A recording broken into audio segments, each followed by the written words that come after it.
Are you ready, Monarchs fans? It's time for the Old Dominion Football Show with Bruce Rader and Coach Bobby Wilder. It was one of the most exciting days in Old Dominion football history. The Monarchs were invited to their first ever bowl game and will travel to Nassau for the Bahamas Bowl. What should the fans expect when ODU takes on Eastern Michigan? Let's find out. The Old Dominion Football Show starts now. I'm Bruce Rader along with Coach Bobby Wilder. It will be Old Dominion against Eastern Michigan in the Bahamas Bowl on Friday, December 23rd on ESPN. Coach, I know that you gave the guys some time off after their last regular season game. How did that work out, and where are we now? Oh, it was great, Bruce. They had 8 days off from practice from the last game until when we got back this past Sunday. They were brand new. You never get 8 days off during a season. They'd gone 16 weeks straight, so we had our best practice of the year this past Sunday.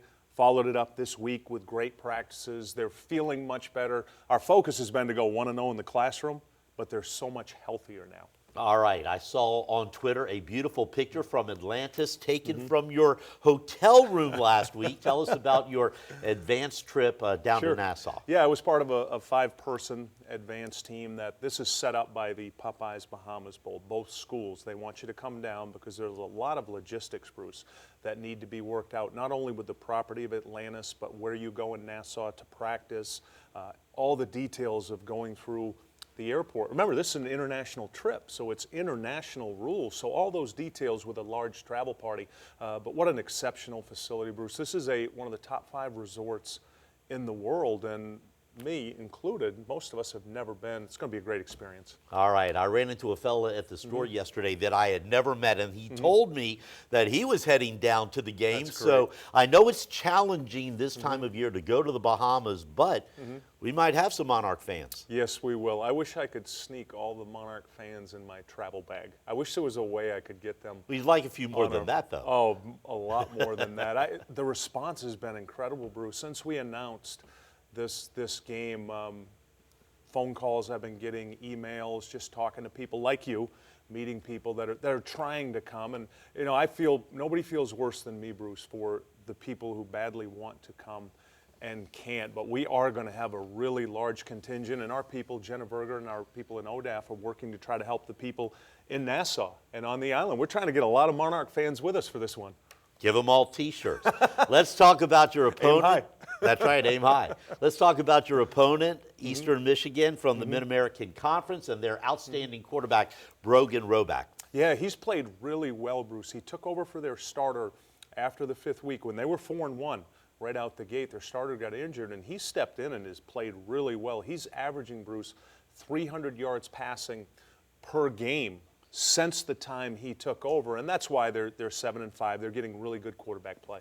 But how do you match up on both sides of the ball? It's really interesting, Bruce, that they're so different, as are we, from the teams that played each other in 2014 at Old Dominion when we beat them 17-3, in 2015 last year, the season opener, when we beat them 38-34. You can see the improvement, both teams, and it really starts at the line of scrimmage, Bruce. You can see the improvement.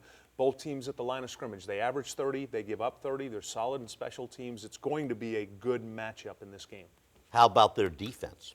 Their defense allows 30 points per game, Bruce, and a lot of that has to do with they gave up 61 to Missouri and they gave up 45 to an undefeated Western Michigan team. But when you look at all their games, Bruce, they're generally in the 20s.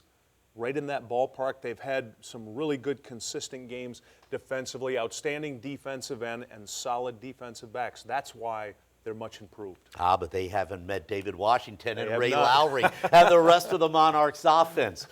Let's go back to your defense. A big honor for linebacker T.J. Ricks and 11 of his teammates. T.J. Ricks, a first-team All-Conference USA. Oh, so proud of T.J. And you mentioned the defense. T.J. was part of a defense that last year we allowed 38 points a game. This year, 27. That's one of the biggest improvements, Bruce, in the country. And although TJ didn't have the 123 tackles he had last year, it showed you the respect he had around the league, and it showed, Bruce, the improvement in the defensive line, the improvement of Anthony Wilson next to him. They were both in the 90s in tackles. We got so much better on defense. For TJ, for his teammates. So excited, Bruce. And here's what I said to them, Bruce, about the awards, because the morning before it was announced, I talked to our team after practice, and I said, look, guys, I said, you may be disappointed. We're still trying to earn respect in the league. But I said, remember this. Our philosophy this year was do your 111th, and we're going to win. We tied for the best record in the league because we had a real blue-collar bunch. There weren't a lot of superstars. And the other kids in the league that got the honors had big numbers, but a lot of them, our record was better than theirs. That's what our guys will remember, Bruce, for the rest of their lives. What about TJ's future and some of the other seniors? Yeah, TJ's going to have an opportunity to play at the next level. We've had all 32 teams in the NFL through our building through preseason and the fall. They come to watch practice. They meet with the kids. They like him, Bruce. They like TJ. They're trying to figure out where he would play. He's going to have an opportunity to play at the next level, whether it be at the NFL or another league. He will have an opportunity, as will Bruce, the other seniors. We've got a lot of really good players in that senior class. And we're going to focus on one of them. David Washington, sensational career That's a at good Old Dominion, is coming to a close. And when we return, a look back at his rise from quarterback to wide receiver, back to quarterback, that's next on the Old Dominion Football Show. He did all that. Well, Coach, we all know David Washington came to Old Dominion as a quarterback. He was moved to wide receiver and then back to quarterback, leading the Monarchs to their first ever bowl game. And Nathan Epstein joins us tonight with David's fascinating story. 2014, the home finale for Old Dominion against Louisiana Tech. Taylor Heineke's last pass inside SB Ballard Stadium, a game-winning touchdown in overtime to a redshirt sophomore quarterback turned receiver, David Washington. That was the passing of the torch in the last home game, and what David Washington has accomplished in his career is really remarkable. Proven as one of the team's top catchers and rushers, Washington took over the role of starting quarterback last season and has now proven himself a winner. How many players in the history of college football can say that? They've been near the top of their conference at two different positions. And moving to a new position has always seemed like old news for Washington. Ever since high school, I've just kind of gone back and forth.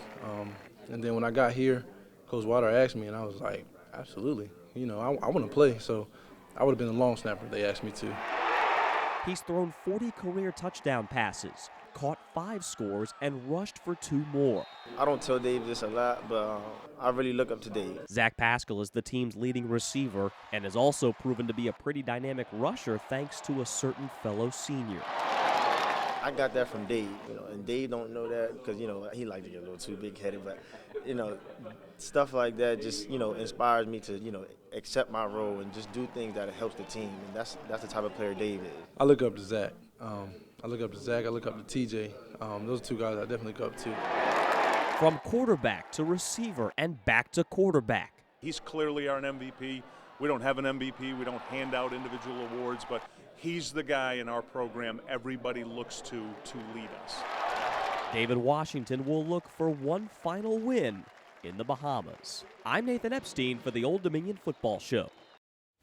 Coach, one thing we did not hear about in Nathan's story is what is David's future after the bowl game? Well, first of all, David's already graduated, so that speaks to who he is academically. One of the best I've ever been around with community, with kids. He will have an opportunity to play professionally, Bruce. Again, all the teams that have been through, they're just trying to figure out, is he a quarterback, is he a wide receiver, is he a safety? He's going to have an opportunity to play somewhere. DeMarco played in Canada. I talked to Thomas DeMarco yesterday. He's doing great. He's been 5 years, Bruce, in Canada, and having a great career. And making some money. And doing well financially. All right. Wish we could all do that, huh? That's right. Maybe we'll talk about that later. When we come back, we turn the questions over to the fans. It's the Coach's Corner next on the Old Dominion Football Show. Time now for the Coach's Corner. First question is from Rodney. Coach, how has... Bruce Rader's a very funny man, by the way, people. Why? You need to listen to him when we're not on air. How has Schuler Bentley been demoted to third string? He played well late last year and looked to have a great offseason. Schuler has improved through this offseason, Bruce. What's happened is our entire team has gotten better. David Washington, who is clearly the MVP, took his game up. Blake LaRussa has improved his game. We've got 3 really good quarterbacks. So it wasn't as much, Bruce, about a demotion as it was the improvement of David Washington, Blake LaRussa. That's why we're 9-3, Bruce. That's happened across the board. All right, next question. Walter in Norfolk asks, do you feel ODU should have had more than one player on the All-Conference USA first team? Also, are you upset you did not win Coach of the Year? Here's what I always say about the All-Star teams. Okay, if we should have had somebody on, show me who should have come off. Show me which player should have come off, or show me that Skip Holt shouldn't have been the Coach of the Year. And here's what I said to our players, Bruce. I told them, look, a week from now, people won't remember who was on the All-Conference. You'll lose your certificate that you got for that, but for the rest of your life, you're going to remember that you tied for the best record in the league, and you went to the Bahamas. And you spent a week at Atlantis. Wow. All right, Coach, several national publications have indicated that other schools, such as Temple, are perhaps interested in talking to you about their coaching vacancies. Your response? My response is it's an honor to even be considered for other jobs. And I tell this, Bruce, to the players all the time. If you're having success, remember how you had your success. We did it. Everybody did their 111th. We did it together. And it's an honor to be mentioned, but I love where I'm at right now. I love what I'm doing, and I am having the time of my life with these players. This has been the most special year I've been a part of in 30 years of coaching, and I love it here. All right, I know this is a very busy time for you and your staff. You're already looking ahead to next year. How's that going? Oh, it's funny you mentioned that, Bruce, because I was just doing that this morning, the calendar for the spring, our academic calendar, our study sessions, our weight training sessions. We're moving into this beautiful new weight room, which is unbelievable, Bruce. I got to get you by there. All those things, recruiting, it never stops. It's the cycle of coaching, which I love, but plans are going really well. All right, Old Dominion against Eastern Michigan 2 weeks from tomorrow in the Bahamas Bowl. I'll be in Nassau to bring you live coverage He all will be during in Bowl Nassau. week. And In his Bahamas shirt. That's right, in my Bahamas shirt. By the pool. And next week on WAVY News 10 and every night at 10:45 on the Fox 43 Sports Wrap. Have a great weekend, everybody. Have a great Good night. weekend.